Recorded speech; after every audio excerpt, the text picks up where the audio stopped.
ನಮಸ್ತೆ ಬಂಧುಗಳೇ, ಗೋವಿಂದ ಸವಿರುಚಿ GVR all-round ಚಾನಲನ್ನು ಸಬ್ಸ್ಕ್ರೈಬ್ ಮಾಡ್ಕೊಳ್ಳಿ. ಹೊಸ ವಿಡಿಯೋಗಳಿಗಾಗಿ ಬೆಲ್ ಐಕನ್ನ ಪ್ರೆಸ್ ಮಾಡಿ. ಯಾವತ್ತೂ ಮಾಡಿಲ್ಲ ಅನ್ಕೊಂತೀನಿ.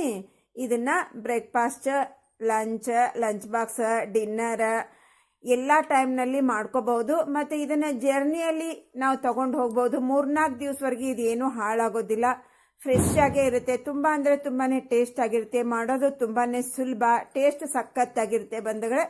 ಇದಕ್ಕೆ ಚಟ್ನಿ ಪಲ್ಯ ಏನೂ ಬೇಕಾಗಿಲ್ಲ. ಬೇಕು ಅಂದರೆ ಮಾಡ್ಕೋಬಹುದು, ಬೇಡ ಅಂತಲೇ ಇಲ್ಲ. ಆದರೆ ನಾವು ಜರ್ನಿಯಲ್ಲಿ ತೊಗೊಂಡು ಹೋಗಬೇಕಾದ್ರೆ ನಮ್ಮ ಪಲ್ಯ ಚಟ್ನಿ ಎಲ್ಲ ಹಳಿಸಿ ಹೋಗುತ್ತೆ. ಹಾಗಾಗಿ ನಾವು ಹಾಗೇನೆ ಒಂದು ಸ್ವಲ್ಪ ತುಪ್ಪನೋ ಇಲ್ಲ ಬೆಣ್ಣೆನ ತೊಗೊಂಡು ಇಟ್ಕೊಂಡು ಹೋದರೆ ಆಯಿತು. ಇಲ್ಲ ಒಂದು ಮೊಸರು ಪಾಕೆಟ್ ಇಟ್ಕೊಂಡು ಹೋದರೂ ಕೂಡ ಆಯಿತು ಬಂಧುಗಳೇ. ತುಂಬಾ ಸಖತ್ತಾಗಿರುತ್ತೆ. ಏನೂ ಇಲ್ಲ ಅಂದರೂ ಕೂಡ ಹಾಗೆ ಕೂಡ ತಿನ್ಬೋದು. ತುಂಬಾ ಟೇಸ್ಟ್ ಸೂಪರ್ ಆಗಿದೆ ಬಂಧುಗಳೇ. ಇದು ಯಾವ ರೀತಿ ಮಾಡಬೇಕು ಅನ್ನೋದನ್ನು ಸುಲಭವಾದ ವಿಧಾನದಲ್ಲಿ ತೋರಿಸ್ಕೊಡ್ತಾ ಇದ್ದೀನಿ. ಬನ್ನಿ, ಏನೇನೆಲ್ಲ ಸಾಮಗ್ರಿ ಬೇಕು, ಹೇಗೆ ಮಾಡೋದಂತ ನೋಡೋಣ ಬನ್ನಿ. ಮೊದಲನೇದಾಗಿ ಒಂದು ಪಾತ್ರೆಯನ್ನು ಇಟ್ಕೊಂಡು ಅದರಲ್ಲಿ ಒಂದು ಸ್ವಲ್ಪ ಎಣ್ಣೆಯನ್ನು ಹಾಕ್ಕೊಂಡು ಗ್ಯಾಸ್ ಹಚ್ಕೊತಾ ಇದ್ದೀನಿ. ಇಲ್ಲಿ ನೋಡ್ರಿ, ಒಂದು 3-4 ಖಾರದ ಮೆಣಸಿನ್ಕಾಯಿ, ಒಂದು 5-6 ಬ್ಯಾಡಗಿ ಮೆಣಸಿನ್ಕಾಯಿ. ಈ ಬ್ಯಾಡಗಿ ಮೆಣಸಿನ್ಕಾಯಿ ತುಂಬ ಉದ್ದಿದೆ ಎಲ್ಲ ಬಂದಗಳೇ ಕಟ್ ಮಾಡಿ ಹಾಕೊತಾ ಇದ್ದೀನಿ. ಒಂದರಲ್ಲಿ 2 ಭಾಗ ಮಾಡಿ ಹಾಕ್ಕೊಂಡು ಇದನ್ನ ಸ್ವಲ್ಪ ಹುರ್ಕೊಂಡ್ಬಿಡೋಣ. ಇದನ್ನ ತೊಳೆದು ಒರೆಸ್ಕೊಳ್ಳಿ ಬಂದಗಳೇ. ಮೆಣಸಿನ್ಕಾಯಲ್ಲಿ ಡಸ್ಟ್ ಇರುತ್ತೆ. ಅದು ಹುರಿದಾದ ನಂತರ ಸ್ವಲ್ಪ ಲೈಟಾಗಿ ಹುರ್ಕೊಳ್ರಿ. 1 ಸ್ಪೂನ್ ಅಷ್ಟು ಕೊತ್ತಂಬರಿ ಬೀಜ, ಒಂದು 8-10 ಮೆಣಸು, ಒಂದು 3-4 ಲವಂಗ, ಸ್ವಲ್ಪ ಚೆಕ್ಕ. ಅದು ಸ್ವಲ್ಪ ಚೆನ್ನಾಗಿ ಫ್ರೈ ಆದ ನಂತರ 1 ಚಮಚದಷ್ಟು ಜೀರಿಗೆ, ಹಾಗೆ 1 ಗಡ್ಡಿಯಷ್ಟು ಬೆಳ್ಳುಳ್ಳಿಯನ್ನು ಸುಲ್ಕೊಂಡು ಹಾಕೊಂಡಿದ್ದೀನಿ. ಒಂದು 10-15 ಎಸಳು ಸಿಪ್ಪೆಯನ್ನು ತೆಗೆದು ಸುಲಿದು ಇಟ್ಕೊಂಡಿದ್ದೆ. ಅದನ್ನು ಹಾಕ್ಕೊಂಡು ನೀಟಾಗಿ ಚೆನ್ನಾಗಿ ಇದನ್ನು ನಮ್ಗೆ ಬೆಳ್ಳುಳ್ಳಿ ಚೆನ್ನಾಗಿ ಫ್ರೈ ಆಗಬೇಕು. ನಾವು ಹಾಕಿದಂಥ ಸಾಮಗ್ರಿ ಎಲ್ಲನೂ ಚೆನ್ನಾಗಿ ಘಮ ವಾಸನೆ ಬರಬೇಕು. ಸ್ವಲ್ಪ ಬ್ರೌನ್ ಕಲರ್ ಬರಲಿ. ನೋಡ್ರಿ, ನಾವು ಹಾಕಿದ ಎಲ್ಲ ಸಾಮಗ್ರಿ ಚಟಪಟ ಅಂತ ಅಳ್ಳು ಹುರಿದಾಗ ಆಗ್ತಾ ಇದೆ. ನೋಡ್ರಿ, ಸಖತ್ತಾಗಿ ಫ್ರೈ ಆಗಬೇಕು. ಈ ಟೈಮ್ನಲ್ಲಿ ಇಷ್ಟು ಈರುಳ್ಳಿ ಇದ್ರೆ ಸಾಕು ಬಂಧುಗಳೇ. ಈ ಈರುಳ್ಳಿಯನ್ನು ನೋಡ್ರಿ ನಾನು ಇವಾಗ ಓಪನ್ ಮಾಡಿ ಇಟ್ಕೊಂಡಿದ್ದೀನಿ. ಅದನ್ನು ಹೀಗೆ ಓಪನ್ ಮಾಡಿ ಹಾಕೊಂಡ್ಬಿಡ್ತೀನಿ. ಆಲ್ರೆಡಿ ನಾನೇನು ಕಟ್ ಮಾಡಿ ಇಟ್ಕೊಂಡಿದ್ದೆ. ಅಂದರೆ ಸೈಜ್ ತೋರಿಸೋದಕ್ಕೋಸ್ಕರ ಎಷ್ಟು ಸೈಜ್ ಬೇಕು ಈರುಳ್ಳಿ ಅನ್ನೋಕ್ಕೋಸ್ಕರ ಫುಲ್ ಇಟ್ಟಿದೆ ಬಂಧುಗಳೇ. ಈಗ ಅದನ್ನು ಪೀಸ್ ಮಾಡಿ ಹಾಕೊಂಡೆ. ಈಗ ಇದನ್ನು ಸ್ವಲ್ಪ ಈರುಳ್ಳಿ ಹಸಿ ವಾಸನೆ ಹೋಗಲಿ. ಜಾಸ್ತಿ ಫ್ರೈ ಮಾಡೋ ಅವಶ್ಯಕತೆ ಇಲ್ಲ, ಬ್ರೌನ್ ಆಗೋ ಅವಶ್ಯಕತೆ ಇಲ್ಲ, ನಮ್ಮ ಕಲರ್ ಚೇಂಜ್ ಆಗೋ ಅವಶ್ಯಕತೆ ಇಲ್ಲ. ಲೈಟಾಗಿ ನಮಗೆ ಸ್ವಲ್ಪ ಹಸಿ ವಾಸನೆ ಹೋಗಿ ಘಮ ವಾಸನೆ ಬಂದರೆ ಸಾಕು. ಇದನ್ನು ಒಂದು ಪ್ಲೇಟಿಗೆ ತೆಗೆದಿಟ್ಕೋತಾ ಇದ್ದೀನಿ. ಯಾಕಂದರೆ ನಮಗಿದು ತಣ್ಣಗಾಗಬೇಕು ಬೇಗನೆ. ಅದಕ್ಕೋಸ್ಕರ ಪ್ಲೇಟಿಗೆ ತೆಗೆದಿಟ್ಕೊಂಡೆ.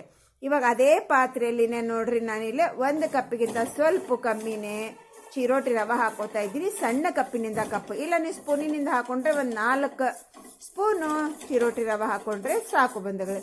ಇದು ಸ್ವಲ್ಪ ಲೈಟಾಗಿ ಘಮ ವಾಸನೆ ಬರಲಿ. ಅಲ್ಲಿವರೆಗೆ ಇದನ್ನು ಲೋ ಟು ಮೀಡಿಯಂ ಫ್ಲೇಮಲ್ಲೇ ಹುರ್ಕೊಳ್ಳೋಣ. ಎಕ್ಸ್ಟ್ರಾ ಎಣ್ಣೆ ಆಗಲಿ ಏನೋ ಆಗಲಿ ಹಾಕೋ ಅವಶ್ಯಕತೆ ಇಲ್ಲ. ಅದೇ ಎಣ್ಣೆಯಲ್ಲೇ ನಾನು ಹುರ್ಕೋತಾ ಇದ್ದೀನಿ. ದೊಡ್ಡ ಕಪ್ಪಿನಿಂದ 1 ಕಪ್ಪಿನಷ್ಟು ಗೋಧಿ ಹಿಟ್ಟನ್ನು ಹಾಕ್ಕೊಂಡು ಎರಡೂ ನಾವು ಚೆನ್ನಾಗಿ ಘಮ ವಾಸನೆ ಬರಬೇಕು.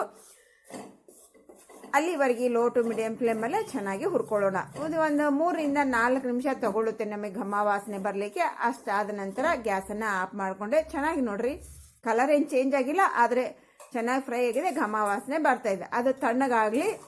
ಅಷ್ಟರೊಳಗಾಗಿ ನಾವು ಮಸಾಲೆನ ತಣ್ಣಗೆ ಮಾಡ್ಕೊಂಡ್ವಿ. ಈ ತಣ್ಣಗೆ ಮಾಡ್ಕೊಂಡಿರುವಂಥ ಮಸಾಲೆನ ಮಿಕ್ಸಿ ಜಾರ್ನಲ್ಲಿ ಹಾಕ್ಕೊಂಡು ಇದನ್ನು ಸ್ವಲ್ಪ ತರಿಯಾಗಿ ರುಬ್ಕೊಂಡು ಬರೋಣ.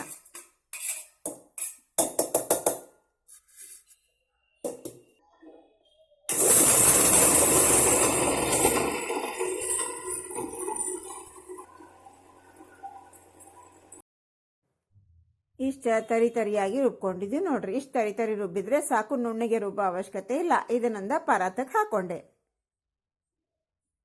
ಇದಕ್ಕೆ ನೋಡ್ರಿ, ಒಂದು ಸ್ವಲ್ಪ ಚಿಕ್ಕ ಕಪ್ಪಿನಿಂದ 1/4 ಕಪ್ಪಿನಷ್ಟು ಕರಿಬೇವು ಕಟ್ ಮಾಡ್ಕೊಂಡಿರೋದು, ರುಚಿಗನುಸಾರ ಉಪ್ಪು, ಹಾಗೆ ನಾವು ಹುರ್ಕೊಂಡಿದ್ವಲ್ವ ರವೆ ಮತ್ತು ಗೋಧಿ ಹಿಟ್ಟು, ಅದನ್ನು ಹಾಕ್ಕೊಳ್ಳೋಣ. ಕಂಪ್ಲೀಟಾಗಿ ತಣ್ಣಗಾಗೈತ್ರಿ. ನಾ ಕೈಯಿಂದ ಮುಟ್ಟಿ ತೋರಿಸಿದೆ ನಿಮಗೆ. ಒಂದು 2 ಸ್ಪೂನ್ನಷ್ಟು ಟಿಫನ್ ತಿಂತೀವಲ್ವ, ಅದೇ ಸ್ಪೂನಿಂದ 2 ಸ್ಪೂನು ಹುರ್ಗಡ್ಲೆ ಪೌಡ್ರನ್ನು ಹಾಕ್ಕೊಂಡು ನೀಟಾಗಿ ನಾವೆಲ್ಲನೂ ಮಿಕ್ಸ್ ಮಾಡ್ಕೊಳ್ಳೋಣ. ಮಿಕ್ಸ್ ಮಾಡಿಕೊಂಡು ಇದರಲ್ಲಿ ನೋಡ್ರಿ, ಸರಿ ಸುಮಾರಾಗಿ ಒಂದು 1/2 ಕಪ್ಪಿನಷ್ಟು ಹಾಲನ್ನು ಹಾಕ್ಕೊಳ್ರಿ. ಹಾಲು ಹಾಕ್ಕೊಂಡು ಮೊದಲಿಗೆ ನಾವು ಹಾಕಿರುವಂಥ ಎಲ್ಲ ಸಾಮಗ್ರಿ ಹಾಲು ನೀಟಾಗಿ ಎಲ್ಲ ಕಡೆ ಮಿಕ್ಸ್ ಆಗುವಂಗೆ ಚೆನ್ನಾಗಿ ಕಲಿಸ್ಕೊರಿ. ನಂತರ ನೋಡ್ರಿ, ಇದ್ರೊಳಗೆ ಸ್ವಲ್ಪನ ನೀರು ಹಾಕ್ಕೊಂಡು ಕಲಿಸ್ಕೊರೆ. ಜಾಸ್ತಿ ನೀರು ಹಿಡಿಯಂಗಿಲ್ಲ ರೀ, ಯಾಕಂದ್ರೆ ನಾವು ಹಾಲು ಹಾಕಿವಲ್ರಿ, ಹಾಗಾಗಿ ಕಮ್ಮಿ ನೀರು ಹಿಡಿತೈತಿ. ನೋಡಿಕೊಂಡು ಕಲಿಸ್ಕೊರಿ. ಈ ಸ್ವಲ್ಪ ನೀರು ಹಾಕಿ ಕಲಸ್ಕೊಂಡು ನೋಡ್ರಿ. ಇಷ್ಟು ಜಾಸ್ತಿ ಮೆತ್ತಗೂ ಅಲ್ಲ, ಜಾಸ್ತಿ ಗಟ್ಟಿಗೂ ಅಲ್ಲ, ಮಧ್ಯಂತರ ಇರಲಿರಿ, ಇಷ್ಟಿರಲಿರಿ. ಇದನ್ನ ಇವಾಗ ಚಲೋತ್ನಾಗ ಒಂದು ಗುಡಿಸಿ ಸ್ವಲ್ಪ ಎಲ್ಲ ಕಡೆ ಎಣ್ಣೆಯನ್ನು ಸೌರಿ ಒಂದು ಸ್ವಲ್ಪ ಹೊತ್ತ ಮುಚ್ಚಿಡನ್ರಿ. ನಿಮಗೆ ಟೈಮ್ ಇತ್ತಂದ್ರೆ 1 ಗಂಟೆ ಮುಚ್ಚಿಡ್ಬೋದ್ರಿ, ಅರ್ಧ ಗಂಟೆ ಮುಚ್ಚಿಡ್ಬೋದು. ಟೈಮ್ ಇಲ್ಲ ಅಂದ್ರೆ 10 ನಿಮಿಷದೊಳಗೂ ಕೂಡ ಇದನ್ನ ರೆಡಿ ಮಾಡ್ಕೋಬಹುದು. ಈಗ ಒಂದು 15ರಿಂದ 20 ನಿಮಿಷ ನಾನು ಬಿಟ್ಟಿನ್ರ ಕೈಗೆ ಒಂಚೂರು ಎಣ್ಣೆಯನ್ನು ಹಚ್ಕೊಂಡು ಚಲೋತ್ನಾಗ ಒಂದು 2 ನಿಮಿಷ ಮಿದಿರಿ. ಮಿದ್ಕೊಂಡು ನೋಡ್ರಿ, ಉದ್ದಕ್ಕೆ ಮಾಡಿಕೊಂಡು ನಿಮ್ಗೆ ಯಾವ ಸೈಜ್ನಲ್ಲಿ ಬೇಕೋ ಆ ಸೈಜ್ನಲ್ಲಿ ಉಳ್ಳಿಯನ್ನು ಮಾಡ್ಕೊರಿ. ನಾ ಕಟ್ ಮಾಡ್ಕೊಳಕತ್ತಿ ನೋಡ್ರಿ. ನಾ ಸ್ವಲ್ಪ ದೊಡ್ಡನೇ ಮಾಡಿದ್ರೆ ಯಾವಾಗಿದ್ರು ಹಾಗಾಗಿ ನಾ ದೊಡ್ಡನೇ ಮಾಡ್ಕೊತೀನ್ರಿ. ನಿಮಗೆ ಎಷ್ಟು ಸೈಜ್ ಬೇಕೋ ಅಷ್ಟು ಸೈಜ್ ಮಾಡ್ಕೊರಿ. ಈಗ ಎಲ್ಲ ಉಳ್ಳಿನ ನಾನು ಒಂದು ಉಳ್ಳಿ ತೊಗೊಂಡು ಮುಚ್ಚಿಟ್ಟೇನ್ರಿ. ನಾ ತೊಗೊಂಡಿರುವಂಥ ಕ್ವಾಂಟಿಟಿಯಲ್ಲಿ ನನಗೆ 6 ಆಗ್ಯಾವ್ರಿ. ನೀವು ಸಣ್ಣ ಮಾಡ್ಕೊಂಡ್ರೆ ಒಂದು 8-10 ಅಕ್ಕಾವ್ರಿ. ಈಗ ಇದನ್ನ ಸ್ವಲ್ಪ ದೊಡ್ಡದು ನಾನು ತಿಕ್ಕೋತೀನಿ. ಈ ಕಡೆ ಸಣ್ಣ ಚಪಾತಿ ಮಾಡ್ತೀವಲ್ರಿ ನಾವು, ಅಷ್ಟ ತಿಕ್ಕೋತೀನಿ ಇದನ್ನ. ಇದು ಇಷ್ಟು ತಿಕ್ಕೊಂಡಾತ್ರ ಇದಕ್ಕೆ ನೋಡ್ರಿ ಸ್ವಲ್ಪ ಬೆಣ್ಣೆಯನ್ನು ಅಪ್ಲೈ ಮಾಡಾಕತ್ತಿ ನೋಡ್ರಿ. ಹಿಂಗೆ ಸೌರಿ, ಬೆಣ್ಣಿನ ತುಂಬ ಸೌರಿ. ಸ್ವಲ್ಪ ಬೆಣ್ಣೆ ತಗೋರ, ಮತ್ತು ಜಾಸ್ತಿ ಏನು ಬೆಣ್ಣೆ ಬೇಕಾಗಿಲ್ಲ. ಈಗ ನೋಡ್ರಿ ಎಲ್ಲ ಕಡೆ ಸೌರಿ. ಇದ್ರ ಮೇಲೆ ಸ್ವಲ್ಪ ಹುರ್ಗಡ್ಲಿ ಪೌಡ್ರನ್ನ ಹಾಕ್ರಿ, ಹಿಂಗೆ ಚಲ್ರಿ. ಹಿಂಗೆ ಹಾಕಿ ಒಂದು ಫೋಲ್ಡಿಂಗ್ ಮಾಡ್ರಿ. ಅದಕ್ಕೂ ಮತ್ತೊಂಚೂರು ಅದೇ ಬೆಣ್ಣಿನ ಕೈಯಾಗಿ ಇಟ್ಕೊಂಡಿದ್ದೀನಿ ನಾನು ಸೌರಿ. ಅದಕ್ಕೊಂಚೂರು ಬೆಣ್ಣೆ ಸೌರಿ, ಒಂಚೂರು ಹುರ್ಗಡ್ಲೆ ಪೌಡ್ರ್ ಹಾಕಿ 4 ಪದರ ಆಯ್ತು ರೀ. ಈಗ ಇದನ್ನ ಮೇಲೆ ಕೆಳಗೆ ಸ್ವಲ್ಪ ಒಣ ಹಿಟ್ಟು ಉದುರಿಸಿ ಚಲೋ ಹೊತ್ನ್ಯಾಂಗ ಎಷ್ಟು ತೆಳ್ಳಗೆ ಬೇಕೋ ಅಷ್ಟು ತೆಳ್ಳಗೆ ತಿಕ್ಕೋರಿ. ನಿಮಗೆ ಎಷ್ಟು ತೆಳ್ಳಗೆ ಬೇಕೋ ಅಷ್ಟು ತೆಳ್ಳಗೆ ತಿಕ್ಕೋರಿ. ನಿಮಗೆ ದಪ್ಪ ಬೇಕಂದ್ರೆ ದಪ್ಪ ತಿಕ್ಕೋರಿ, ತೆಳ್ಳಗೆ ಬೇಕಂದ್ರೆ ತೆಳ್ಳು ತಿಕ್ಕೋರಿ. ನಾನಿಲ್ಲಿ ಭಾಳ ತೆಳ್ಳಗೆ ತಿಕ್ಕೊಳಕತ್ತೀನಿ ರೀ. ನಾ ಪದರು ತೋರಿಸ್ತೀನಿ ರೀ ನಿಮಗೆ ಎಷ್ಟು ತೆಳ್ಳಗಾಗಿರ್ತಾವ ಅಂತ ಹೇಳಿ. ನೋಡ್ರಿ ಎಷ್ಟು ತೆಳ್ಳಗೆ ಮಾಡ್ಕೊಂಡಿನಿ.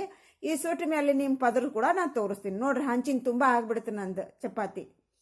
ಈಗ ಗ್ಯಾಸ್ ಹಚ್ಚಿ ಹಂಚ ಆಲ್ರೆಡಿ ಬಿಸಿ ಮಾಡಕ್ಕೆ ಇಟ್ಟಿದ್ದಾರೆ. ಬಿಸಿ ಆಗಿರೋ ಹಂಚಿನೊಳಗೆ ಹಾಕಿ ಸ್ವಲ್ಪ ಚಿಟಕಿ ಮ್ಯಾಲೆ ಬಂದೈತೆ ಅಂದಾಗ ಹೊಳ್ಳಿಸಿ ಹಾಕಿ ಅದ್ರ ಮ್ಯಾಲೆ ನೋಡ್ರಿ ಸ್ವಲ್ಪ ಬೆಣ್ಣೆ ತೊಗೊಂಡು ತುಂಬ ಸೌರ್ತೀನಿ ರೀ. ಈಗ ಈ ಕಡೆನೂ ಹಂಗಾರಿ, ಈ ಕಡೆ ಒಂದು ಚೂರು ಬೆಣ್ಣೆ ತೊಗೊಂಡು ಸೌರನ್ರಿ. ಜಾಸ್ತಿ ಬ್ಯಾಡ್ರ, ಸ್ವಲ್ಪ ತೊಗೊಂಡು ಸೌರು ಬಿಡ್ರಿ. ಜಾಸ್ತಿ ಏನು ಬೇಕಾಗಿಲ್ರಿ, ಸ್ವಲ್ಪ ಬೆಣ್ಣೆ ತೊಗೊಂಡ್ರೆ ಸಾಕ್ರಿ. ನಮ್ಗೆ ಬೆಣ್ಣೆ ತುಂಬ ಆಗ್ಬಿಡ್ತೈತ್ರಿ, ಅದು ಚಪಾತಿ ತುಂಬ ಆಗ್ತೈತ್ರಿ. ನೋಡ್ರಿ ಈಗ 2 ಕಡೆ ನಾವು ಸೌರಿ ಹತ್ರ 2 ಕಡೆ ಚಲೋತ್ನ್ಯಾಂಗ ಆಟು ಇಟು ಹೊಳ್ಳಿಸ್ಕೊಂತ ಚಲೋತ್ನ್ಯಾಂಗ ಸುಡ್ಬೇಕ್ರಿ ನಾವು ಇದನ್ನ. ಯಾಕಂತಂದ್ರೆ ಒಳಗೆ 4 ಪದರ ಇರ್ತಾವ್ರಿ, ಹಾಗಾಗಿ ಚಲೋತ್ನ್ಯಾಂಗ ನಾವು ಸುಡ್ಬೇಕು. ಈಗ ನೋಡ್ರಿ 2 ಕಡೆ ನಾವು ಚಲೋತ್ನ್ಯಾಂಗ ಸುಟ್ಕೊಂಡು ಆಯ್ತ್ರಿ. ನೋಡ್ರಿ ಎಲ್ಲಾನು ಹಿಂಗೆ ರೆಡಿ ಮಾಡ್ಕೊಂಡು ಬಂದೆ ರೀ ನಾನು. ನೋಡ್ರಿ ಎಷ್ಟು ಚಂದ ಕಾಣಕತ್ತೈತ್ರಿ. ಭಾಳ ಅಂದ್ರೆ ಭಾಳ ರುಚಿ ಇರ್ತೈತ್ರ. ಇದಕ್ಕೆ ನೀವು ಬೇಕಂದ್ರೆ ಇಷ್ಟವಾದ ಪಲ್ಯ ಚಟ್ನಿ ಕೂಡ ನೀವು ಮಾಡ್ಕೋಬಹುದ್ರಿ. ನೀವು ಜರ್ನಿ ತೊಗೊಂಡು ಹೋಗ್ಬೇಕಾದ್ರೆ ಚಟ್ನಿ ಪಲ್ಯ ಏನೂ ಬೇಡ, ಹಂಗೆ ಕೂಡ ತಿನ್ಬಹುದ್ರಿ. ನೀವು ಮನ್ಯಾಗ ಬೇಕಂದ್ರೆ ಮಾಡ್ಕೋರಿ. ಎಕ್ಸ್ಟ್ರಾ ಟೇಸ್ಟ್ ಬೇಕಂದ್ರೆ ಚಟ್ನಿ ಪಲ್ಯ ಮಾಡ್ಕೋರಿ ಇಷ್ಟವಾಗಿದ್ದು. ಇಲ್ಲ ನೀವು ಗಟ್ಟಿ ಕೆನಿ ಮೊಸರಿನ ಜೊತೆಗೆ ತಿನ್ಬಹುದು. ಅದನ್ನು ಇಲ್ಲ ಬೇಡ ಅಂದ್ರೆ ಬೆಣ್ಣೆ ಜೊತೆಗೆ ತಿನ್ಬಹುದು, ತುಪ್ಪದ ಜೊತೆಗೆ ತಿನ್ಬಹುದು. ನಿಮ್ಗೆ ಇಷ್ಟ ಆಗಿರುವಂಗೆ ತಿನ್ಬಹುದ್ರಾ. ಇದಕ್ಕೇನು ಬೇಡ ಅಂತ ಏನಿಲ್ರಿ, ಅವಶ್ಯಕವಾಗಿ ಇಲ್ರಿ. ಇದ್ರೊಳಗೆ ಏನೂ ಬೇಕಾಗುದಿಲ್ಲ, ಯಾಕಂದ್ರೆ ಎಲ್ಲ ಹಾಕಿ ಮಾಡಿವಿ ನಾವು. ನಿಮಗೆ ಎಕ್ಸ್ಟ್ರಾ ಟೇಸ್ಟ್ ಬೇಕು ಅಂತಂದ್ರೆ ಮೊಸರಿನ ಜೊತೆಗೆ ಹಸಿ ಈರುಳ್ಳಿ, ಸ್ವಲ್ಪ ಉಪ್ಪು, ಕೊತ್ತಂಬರಿಯನ್ನು ಹಾಕಿ ಮಿಕ್ಸ್ ಮಾಡಿ ಇದನ್ನು ಸರ್ವ್ ಮಾಡ್ರಿ. ಪರ್ಫೆಕ್ಟ್ ಕಾಂಬಿನೇಷನ್ ಆಗತ್ರಿ. 2 ಬಳ್ಳಿನಿಂದ ಕಟ್ ಆಗಬೇಕು. ನಾವು ಮೆತ್ತಗಾಗಬೇಕಂದ್ರೆ ಇದಕ್ಕೊಂದು 2 ವಿಶೇಷವಾದಂಥ ಸಾಮಗ್ರಿನ ಸೇರಿಸಿವ್ರಿ ನಾವು. ಏನಪ್ಪ ಅಂದ್ರೆ ಹುರ್ಗಡ್ಲೆ ಪೌಡ್ರ್ ಮತ್ತು ಹಾಲು. ಹುರ್ಗಡ್ಲೆ ಪೌಡ್ರ್ ಹಾಕೋದ್ರಿಂದ 2 ಬಳ್ಳಿಯಿಂದ ಕಟ್ ಆಗುತ್ತೆ, ಹಾಲು ಹಾಕೋದ್ರಿಂದ ಮೆತ್ತಗಾಗುತ್ತೆ. ರುಚಿ ಕೂಡ ತುಂಬ ಚೆನ್ನಾಗಿರುತ್ತೆ. ಅರ್ಥ ಆಯ್ತಲ್ಲ? ಟ್ರೈ ಮಾಡ್ರಿ. Thanks for watching. ಬಾಯ್.